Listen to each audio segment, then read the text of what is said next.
परमात्मा में लगाने के 4 रूप हैं, नाम धाम लीला रूप। जो नाम रूप लीला धाम है, इनमें सबसे सहज सरल नाम है, क्योंकि धाम भी सब कोई वास नहीं कर सकता। नाम जहां जो हो, जहां हो जो हो, बालक वृद्ध स्त्री पुरुष पढ़ा लिखा मूर्ख कोई भी हो, नाम जब सबको भगवत प्राप्ति करा देता है। गोस्वामी श्री तुलसीदास जी महाराज विनय पत्रिका में कह रहे हैं, बहुत जोर की बात है, कह रहे हैं कि नाम राम रावरोई हित मेरे स्वार्थ परमारथ साथिन सो भुज उठाई कहो तेरे नाम राम राव रोई हित मेरे। मैं हाथ उठा के कहता हूं, जो स्वार्थ के मार्ग में चलने वाले हैं या परमार्थ के मार्ग में चलने वाले हैं, या आप जितने भी मुझे अपना मानते हैं संगी साथी, मैं सबसे हाथ उठा के पुकार करके घोषणा करता हूं कि त्रिभुवन में केवल एक परम कल्याण करने वाला भगवान का नाम है। मेरी बात मान लो। गोस्वामी तुलसीदास जी कहते, नाम चल रहा है, कहीं भी हो आपको भगवत प्राप्ति हो जाएगी। नाम चल रहा है, नाम। जननी जनक तजो जनमी करम बिनु विधुहि सृजो अवडेरे मोहू सो को कहत राम ही को सो प्रसंग के ही केरे। देख लो मेरा भाग्य, जन्म लेते ही माता चली गई। बड़े महापुरुषों के साथ बड़ी घटनाएं घटती हैं। जन्म लेते ही माता चली गई। अभागी जानकर पिता ने कभी प्यार नहीं किया, त्याग कर दिया। जिस पुत्र के प्रकट होती मेरी अर्धांगिनी चली गई, मैं ऐसे पुत्र का मुंह भी नहीं देखना चाहता। तो माता ने तो शरीर त्याग के चली गई, पिता ने मुझे त्याग कर दिया। ब्रह्मा ने मुझे कुछ अभागा ही रचा है। गोस्वामी तुलसीदास जी कहते हैं, बड़ा बेढप मेरे भाग्य की रचना करी। जिसके दरवाजे में खड़े हो जाते टुकड़ा नहीं देता, भगा देता। जिस दासी ने पालन पोषण किया, कुछ दिन बाद वो भी पधार गई आज के लिए कि बड़ा भागा बालक है, जिसके दरवाजे पे खड़ा होगा कोई घटना घट जाएगी, कोई भोजन नहीं देता। बोले ब्रह्मा ने कुछ भाग्य ही ऐसा रचा था। अब जो मुझे समझ में आया कि मेरा जो भाग्य बदला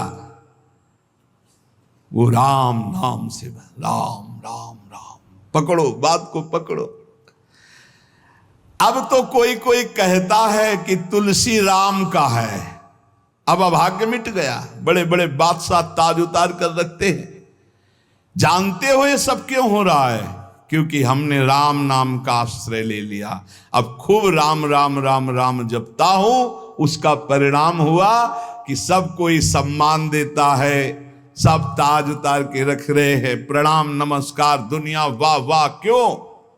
क्योंकि राम राम जपता हूं, राम का हूं, इसलिए। बात समझो। अगर पकड़ पाओ, कह रहे हाथ उठा के कह रहा हूं, जन्म से अभागा कहा गया, मां पधार गई, पिता त्याग दिया। संसार के लोग कहते अभागा है, लेकिन राम नाम का प्रताप ऐसा उदय हुआ। मोहू से को कहत राम ही को सो प्रसंग कह के रे। उसी नाम के बल से लोग अब कहने लगे तुलसी तो राम का है। फिर ओ ललाट बिनु नाम उदर लगी, दुखो दुखित मोहि हेरे। आहा, जब मैं राम नाम का आश्रय नहीं लिए था, तब पेट भरने के लिए द्वार द्वार पर ललचा कर भूख से व्याकुल होकर खड़ा होता। उस समय मेरी दशा मुझे याद है कि अगर दुख देखे तो दुखी हो जाए, ऐसी मेरी दशा थी। बालक अवस्था, भूख से व्याकुल, दूसरे के दरवाजे पे खड़ा और धक्का मार के लोग भगा देते, अभागी है। फिर ओ ललाट बिनु नाम उदर लगी, दुखो दुखित मोहि हेरे।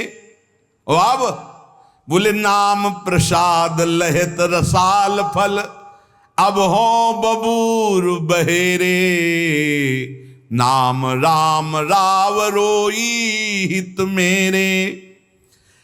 जब नाम जब शुरू हुआ तो नाम की कृपा से क्या हुआ कि बबूल और बहेड़े के जो वृक्ष थे अब उनमें आम लग गया। मान लो मेरा जीवन बबूल का पेड़ था, बहेड़े का पेड़ अपवित्र माना जाता है, लेकिन उसमें आम लग सकता है, लेकिन लग गया क्योंकि मेरा जीवन ऐसा था। आज परमानंद की बाढ़ आ रही। बोले वे किसके बल से? बोले राम राम राम, नाम के बल से आई। नाम प्रसाद लहेत रसाल फल, रसाल माने आम का फल। अब हो बबूर बहेरे, पहले तो मैं कैसा था? बोले बबूल का पेड़, काटा ही उगेगा, दुख ही मिलेगा। और जब नाम का जप शुरू किया तो उसी बबूल में रसाल लग गया, आम का फल अर्थात महान आनंद। साधत साधु लोक परलोक ही, सुनि गुनि जतन घनेरे। तुलसी के अवलंब नाम को, एक गांठ कई फेरे। नाम राम राव रोई हित मेरे। संत जनों ने, शास्त्रों ने जब कहा कि जीव के समस्त दुखों को मिटाने में समर्थ है नाम, बस उसके अनुसार हमने पकड़ लिया, नाम जप करना शुरू कर दिया। उनकी बात मान करके जब नाम जप किया तो लोक परलोक सब बन गया। हरिवंश महाप्रभु कहते ई परलोक सकल सुख पावत, मेरी सो भैया कृष्ण गुण संचु। इस लोक और परलोक में समस्त सुख आपका वर्ण कर लेंगे, मेरी बात मान लो, मेरी कसम है तुम्हें, तुम नाम जप शुरू कर दो। अगर दुख से निपटना चाहते हो, तभी लोग कहते हैं बाबा का हर प्रश्न का उत्तर नाम होता है। इसलिए नाम है कि एकमात्र समर्थ नाम है जो सारे पापों को मिटा दे। पापों से ही दुख मिलता है। ऐसा कोई पुण्य नहीं है जो इतना समर्थ हो कि हमारे जमा के जमा गोदाम पापों को नष्ट कर दे। वो नाम, नाम संकीर्तनम यस्य सर्व पाप विनाश, समस्त पापों का नाश नाम से। लोक परलोक बनाना है तो संतों से सुना, शास्त्रों में सार बात पकड़ी, नाम कीर्तन नाम जप। अब तुलसी ने तो एक ही अवलंबन, जैसे गांठ तो एक ही होती है, लपेटा उसमें 100 मार दिए जाए, ऐसे ही साफ शास्त्र हैं। मेन बात है, पॉइंट की बात है, नाम जप। यज्ञानाम जप यज्ञोष्मी, जितना नाम जप कर लोगे उतने ही सुखी हो जाओगे। बात को पकड़ लो। गोस्वामी तुलसीदास जी कहते, तो श्री तुकाराम जी महाराज कहते हैं, संदेह मत करो, वही एकांतवास सफल है जो समाधि में है। समाधि कैसी है? नाम की समाधि, नाम का ध्यान, 2 अक्षर राधा, वही गूंज रहा है। अब समाधि में बैठे हो तो एकांत, एकांत में बैठे हो तो एकांत। और अगर नाम जप नहीं चल रहा तो श्री तुकाराम जी महाराज कह रहे केवल एकांत में बैठे रहना प्रमाद है। एकांत में समय व्यतीत पड़े हैं वो प्रमादी है। तो कहा ऐसे एकांतियों को, जैसे सांप भी तो बिल में रहता है, गुफा में चूहा भी रहता है, पीछे आपने चर्चा सुनी, क्या उनको भगवत प्राप्ति हो जाती है क्या? हाँ, नए साधक को चाहिए कि कुछ समय एकदम शांत, जैसे आप लोगों के पास कुटिया है, कमरा है, एकांत कमरे को अपना गुफा समझो, सेवा और वाणी पाठ आदि किए, कुछ समय तो एकांत मिलता ही है। उस समय बैठ करके मन को प्रभु के चिंतन में, कई बार हम कहते हैं कि आप कहाँ हो, हजारों बार यहाँ सत्संग में कहते हैं नाम चलाओ, अंतर्मुख। जब हम सेवा में लगे हैं तो नाम चिंतन चल रहा है, जब सेवा से विलग हैं तो एकदम समाधिस्थ हैं, एकदम आनंद, नाम चल रहा जी। ठाढ़े बैठे परे उताना, कबीर काहे हम राय ठिकाना।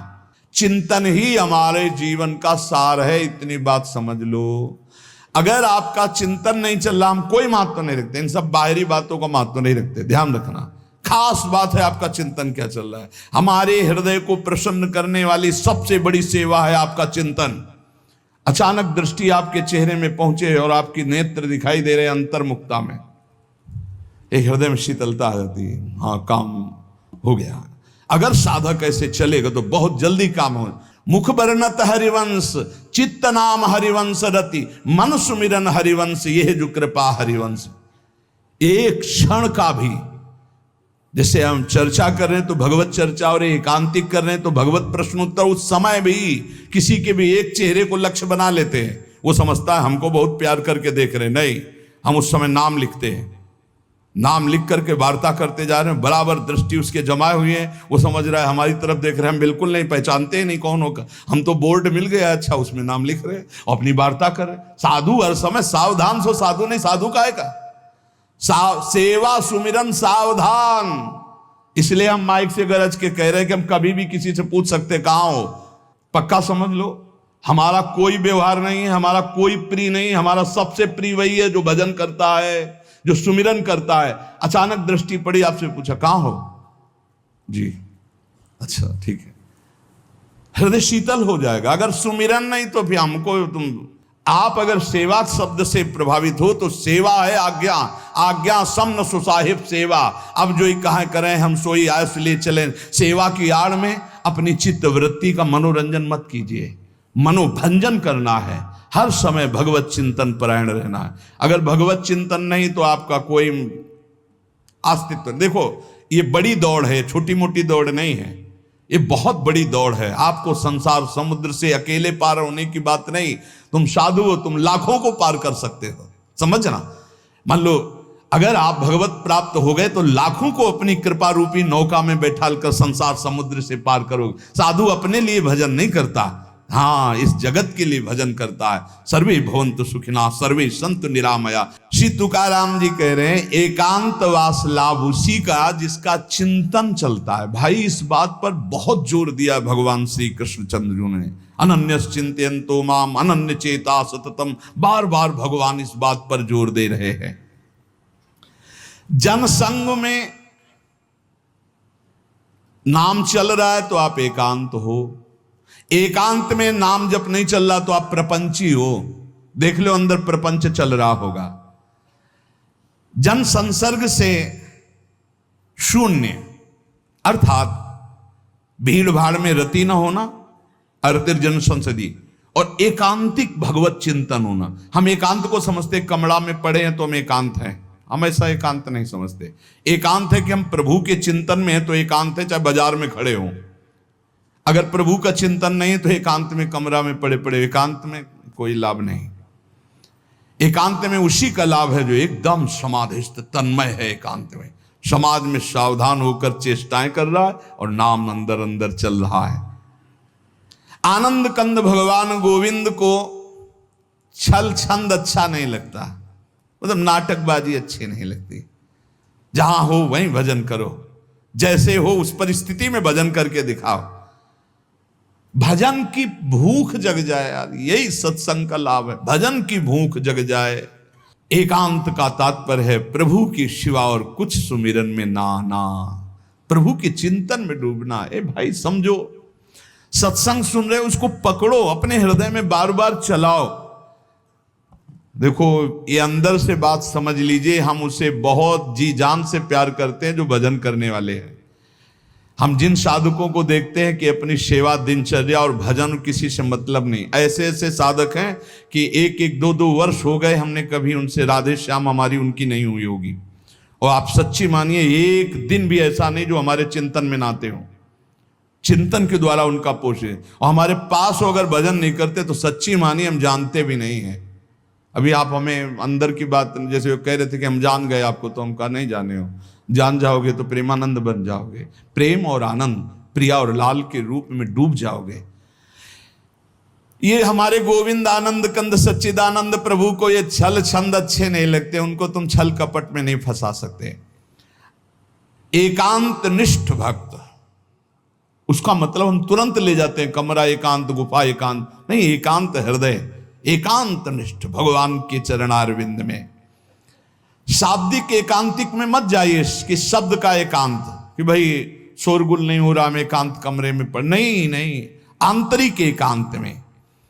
अकेले चुपचाप बैठे रहना एकांत नहीं कहता, भगवान में खोए रहना एकांत कहता। इसको समझिए, प्रभु में खोए रहना, एकांत वास का तात्पर्य सच्चिदानंद प्रभु में खोए रहे। तो सत्संग, नाम कीर्तन, नाम जप, भगवत सेवा, इन्हीं से असली एकांत मिलता है, हृदय का एकांत। हृदय रूपी गुफा में हर समय चित्त चिपका हुआ है प्रभु के चिंतन में। कितना अपार आनंद है जब हर समय मंत्र की बार बार आवृत्ति होती। नाम जो न तरय भव सागर, अस समाज नर पाए, स्वत निंदक मंदमति आत्म हनन गति जाए। श्री तुकाराम जी महाराज कह रहे हैं कि जीव में एक अहंकार होता है, यही आत्मज्ञान को ढके हुए है, यही भगवदानंद को ढके हुए। अहंकार तामस वृत्ति से टिका रहता है, तमोगुण का लक्षण है अहंकार। इस तमोमय अहंकार में इसके बहुत प्रकार हैं। मैं स्त्री हूं, मैं पुरुष हूं, मैं विद्वान हूं, मैं धनवान हूं, मैं कुलवान, बहुत तरह के अहंकार हैं। सब अहंकार के भेद ही हैं। ये मैं देह हूं, ये मुख्य अहंकार बनता है जाकर, मैं देह। इस मलिन अहंकार से उज्जवल अहंकार ढक गया कि मैं ब्रह्म हूं, ये ढक गया। देह मैं हूं कहने के साथ ही लाखों चिंगारियां अहंकार की प्रकट हो गई। मैं रूपवान हूं, मैं धनवान हूं, मैं विद्यावान हूं, मैं गुणवान हूं, मैं कीर्तिवान हूं, मैं त्यागी हूं, अहंकार। मैं अमुक देश का, अमुक भाषा का ज्ञान, अमुक धर्म का ज्ञान, अमुक जाति का, अमुक वर्ण का, अमुक कुल, आदि आदि, अहंकार। प्रकृति के स्वभाव में हर्ष और विषाद, स्तुति और निंदा, मान और अपमान, ज्ञान और अज्ञान, इस सब अहंकार के कारण ही भोगने पड़े। अहंकार। प्रकृति से परे जो परमात्मा है तब तक आंख उठाकर उसकी ओर नहीं देख सकते जब तक अहंकार है। तुकाराम जी महाराज कह रहे हैं, परमात्मा के और तुम्हारी दृष्टि के बीच में जो पर्दा लगा हुआ है वो अहंकार। जब तक ये अहंकार नष्ट नहीं होगा तब तक भगवान की तरफ आंख भी नहीं उठा सकते हो। दर्शन पाने की बात जाने दो। बहु धन त्याग कर सकते हो आप, बहुत बाहरी आडंबर दिखा सकते हो आप, लेकिन ये अहंकार तब भी पुष्ट होता रहेगा। मैं धन त्यागी हूं, तब भी आप परमात्मा का साक्षात्कार नहीं कर सकते। ये अहंकार सर्वथा दूर तब तक नहीं होता जब तक भगवत कृपा से गुरु कृपा नहीं होती। गुरु कृपा। तभी तो तुकाराम जी के पीछे चैत्र में सुनाओ छटपटा रहे थे कि गुरुदेव मिल जाएं, गुरुदेव मिल जाएं। जैसे जैसे गुरु की कृपा अवतरित होती हृदय में, वैसे वैसे अहंकार का पर्दा भस्म होने लगता है, आग ही लग जाती है। अहंकार भस्म हो गया। जो ही अहंकार का पर्दा फटा तो सन्मुख परमात्मा का साक्षात्कार, वही अहंकार पर्दा है। जैसे कोई प्रवीण कला विद्या से युक्त हो पर आसन लगा करके अपने सामने पर्दा कर दे तो न कला दिखाई देगी, न प्रवीणता, न गुण, न वो। ऐसे ही समस्त कला समस्त विद्याओं के गुरु तुम्हारे हृदय में आसन लगा के बैठे पर अहंकार का पर्दा लगा, अहंकार हटा दो, समस्त गुण और विद्या के समुद्र भगवान का साक्षात्कार हो जाए। एक जगह तुकाराम जी महाराज कीर्तन में मस्त, तो एक कीर्तन में आया करते थे, उनके मित्र नास्तिक थे। उनसे कहा एक बार आप तुकाराम जी के कीर्तन में चलिए और अगर आपको भगवदानंद ना आवे तो फिर आप जैसे भगवान की निंदा करते रहते हो, हम आपको कभी नहीं रोकेंगे, आप हमारे दोस्त हो, एक बार चलो। जो ही गए तो तुकाराम जी की वो झांकी देखकर आंखों से अश्रु प्रवाह और नूपुरों की ध्वनि, राम कृष्ण हरि राम कृष्ण, वो तो लौट गया चरणों में। अब रोज कीर्तन में, अब कीर्तन के बाद थोड़ी देर सत्संग होता, अब उसमें ब्रह्मचर्य आदि की महिमा वो अपनी पत्नी से बोलना बंद कर दिया। तो जैसे काफी समय हुआ तो उसको पता चला कि ये कीर्तन में तुकाराम जी के पास जाते इसलिए बोलना, तो बोले मेरी जिंदगी का नाश करने वाला, हाथ जोड़ करके पति से कहा आपका तो उद्धार हो गया, मेरा उद्धार कैसे होगा?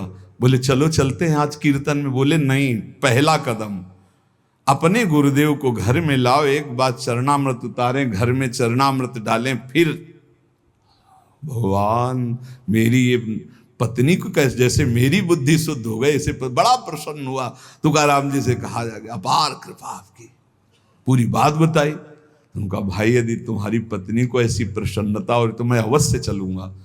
सीधे सरल भक्त आ गए, उसने बीच आंगन में बैठाला, जो दरवाजा रसोई का था उसी के सामने, और पहले से 5 लीटर पानी खौलने को रख दिया था।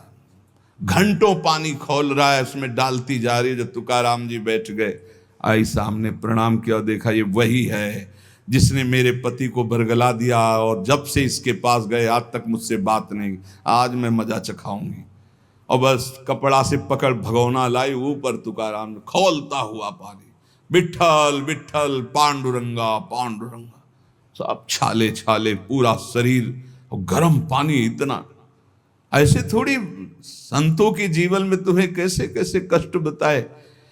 जो भगवान का यश विस्तार करते हैं उनके लिए, जो अपने निंदा कांचे घर आसावे से जारी, प्रभु मैं किसी के पास नहीं जाता, निंदक मारने वाले वाचाल कुतर्की संशयी ये सब मेरे पास आते हैं और मुझे परेशान करते, मुझे कष्ट देते हैं। इसलिए मैं क्या करूं प्रभु, आपका भजन करूं या इनसे झगड़ा करूं? ये पाखंडी लोग मेरे पीछे पड़ गए विठ्ठल, मैं उनसे क्या कहूं? मैं नहीं जानता ये छल कपट, ये लड़ाई झगड़ा। मैं तुम्हारे पांव पड़ता हूं, उनके भी पांव पड़ता हूं, मुझे भजन करने दो, इनसे दूर रखो। नको दुष्टो संग पड़े भजना मधि भंग, तुक निषेधिता मद न साहे सर्वथा, एका माध्या जी में बाद करूं कोणाम सवे, तुझे वर्णुम गुण की है राखो दुष्ट जन। काय करूं एका मुखे सांगम महणे तुका। तुकाराम जी कह रहे हैं अगर दुष्ट पुरुष का संग दुष्ट करे तब तो निभ जाएगा, लेकिन दुष्ट का संग अगर साधु से करवाओगे तो भजन भंग हो जाएगा। नको दुष्ट संग पड़े भजना मदि भंग। प्रभु ये दुष्ट लोग मुझे नीचा दिखाना चाहते हैं, मुझे इस बात से कोई डर नहीं, पर मुझे सहा नहीं जाता जब ये भजन विरोधी बात करते हैं। मैं अपने को अकेला देख रहा हूं प्रभु, किस किस से वाद करूं? ये आपका गुण नहीं बखानते, ये दुष्ट जन आकर के आपकी अवहेलना करते। तुकाराम कहता है एक मुख है, किस किस को उत्तर दूं? इसलिए दुष्ट जनों का संग जब प्राप्त हो तो मौन ही सबसे उत्तम है, और भगवान को पुकारना, पुकार करके अलग रहना। और ये प्राप्त होगा जब आपका अच्छा भजन चलने लगेगा तो दुष्ट लोग पीछे लग जाएंगे। ये भगवान का ऐसा है। देखो जिसका भी उत्तम भजन हुआ उनके साथ ये घटना घटती है।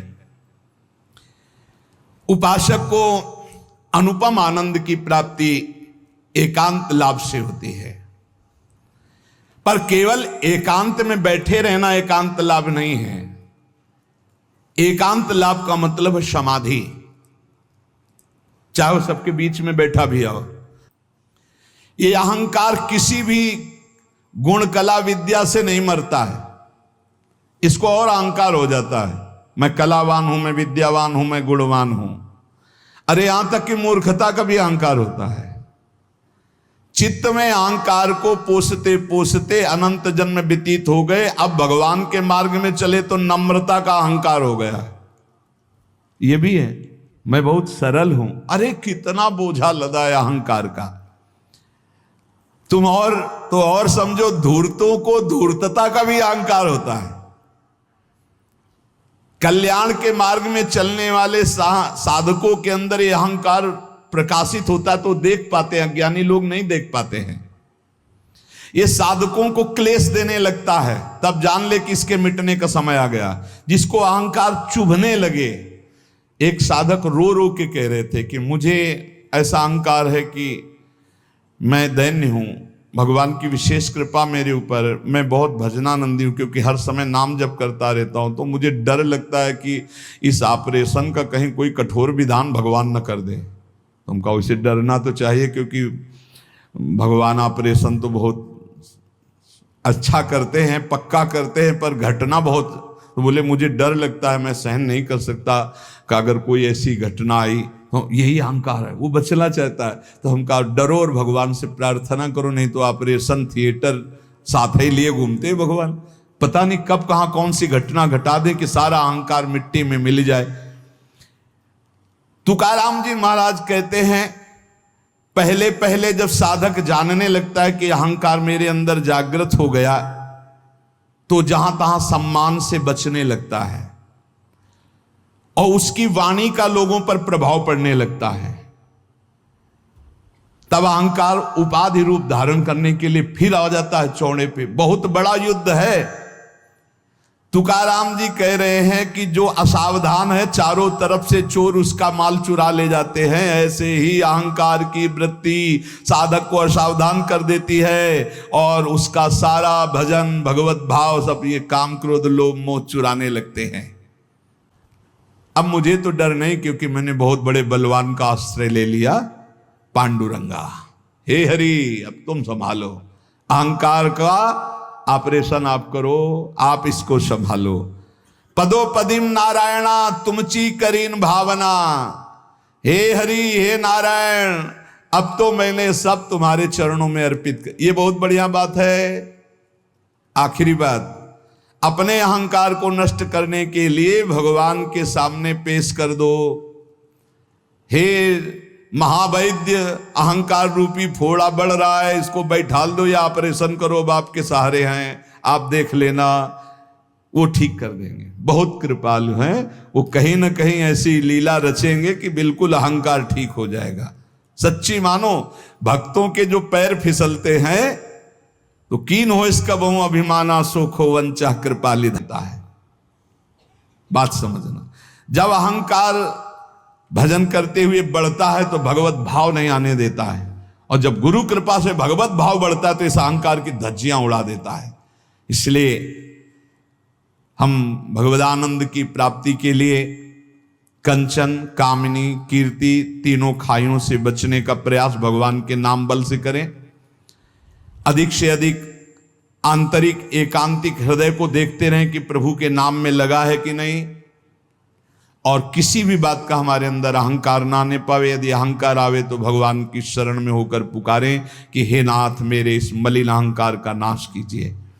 अगर हमारा जीवन सावधानी पूर्वक गुरु कृपा से चलता रहा तो इसी जीवन में अहंकार नष्ट हो जाएगा और भगवान का साक्षात्कार हो जाएगा, जो जन्म जन्म की बिगड़ी बन जाएगी। समस्त साधकों से गृहस्थ विरक्त सबसे प्रार्थना है, रोज के सत्संग का सार विषय है कि आप अभी तो सत्संग सुन रहे हैं, लेकिन इसके बाद आपका चिंतन क्या है। आप जब यहाँ से चलते हैं तब आपका चिंतन क्या है, आप जब घर की दिनचर्या में होते हैं तब आपका चिंतन क्या है। ये कोई संसारी ड्यूटी नहीं कि आप कथा सुने, आप वाणी पाठ के, इसके बाद आप फ्री हो गए, आपका काम हो गया, आप हर समय मनोरंजन सांसारिक नहीं भाई, हमें हर समय सावधान। यहां तो सावधानी है ही, क्योंकि समूह में हो, एकांत में विशेष सावधान रहकर नाम जप करो। देखो, नाम जप चल रहा है ना, कोई भी विषय आपको नहीं बांध पाएगा। हम कई बार कुछ साधकों से कहते हैं कि विषय सेवन तभी बांधता है जब आप नाम जपने का। अगर आपके अंदर चल रहा है राधा वल्लभ श्री हरिवंश, राधा वल्लभ श्री, आप प्रसाद पा रहे हो, आपको स्वाद नहीं बांध पाएगा। कोई भी भोग, कोई भी विषय तभी बांधता है जब आपके बीच में भगवत स्मरण नहीं होता। इसलिए हम कहते हैं चिंता मत करो, चिंतन करो, नाम को बार बार पकड़ो। नाम पकड़ लो, विषय के बीच में रहते हुए भी विषय आपको नहीं बांध पाएगा। बस बात समझना है। जब समझ में नहीं आता हो, हम डरते हैं तो हम कहते हैं विषय फेंक देते हैं। इस विषय को फेंक दोगे, लेकिन इसका जो राग चिंतन है, समझो, तन छाड़े मन गही रहे, दोनों ही दुख होए। बात को समझिए, साधक समझता नहीं। तन छाड़े और मन गई रहे तो दोनों ही दुख होए, और रसबल छूटे जो विषय तब ही तो सुख होए। समीप है ये विषय, लेकिन अंदर से भगवत चिंतन का आनंद है। ये विषय क्या कर लेगा? अब बाहर से फेंक दियो, अंदर से इसका चिंतन हो रहा है तो बहुत, दोनों ही दुख होए। उपासक नाम न छोड़े। जब उनसे कहते ना ऐसा कैसे हो सकता है, करके तो देखो ऐसा होता है, ऐसा ही होता है। विषयान गृहणंत मुंचंत, वह स्थिति तभी आएगी जब आप नाम में स्थित है, नाम में आपका मन स्थित है। अब आप विषयों का बीच में है तो भी कोई सेवन हो रहा तो कोई फर्क, त्याग हो रहा तो कोई फर्क नहीं। आप इस स्थिति को प्राप्त करने के लिए नाम पर ध्यान दीजिए। नाम जब चलेगा तो रमा विलास राम अनुरागी, तजत बमन जिम जन बड़ भागी। इसलिए भाई चूकिएगा नहीं, बहुत महिमामय समय है। खूब नाम जप करके भगवदानंद की प्राप्ति की जाए। इसी जन्म में प्रिया प्रीतम से, हाँ बिल्कुल आमने सामने उनके चरणों में लौटे, उनकी सेवा। ये घर के लोग हैं, ललिता विशाखा चंपक चित्ता, ऐसा अपने परिवार है, वहां चलना है। हम भूल से आ गए संसार में, अब हमें अपनी भूल मिटाकर फिर धाम पहुंचना है। बिल्कुल नजदीक आ चुके हैं, बस दरवाजा क्रॉस करो, चिदानंद धाम में प्रवेश हो जाएगा। शेष चर्चा आगे। श्री राधा वल्लभ लाल की।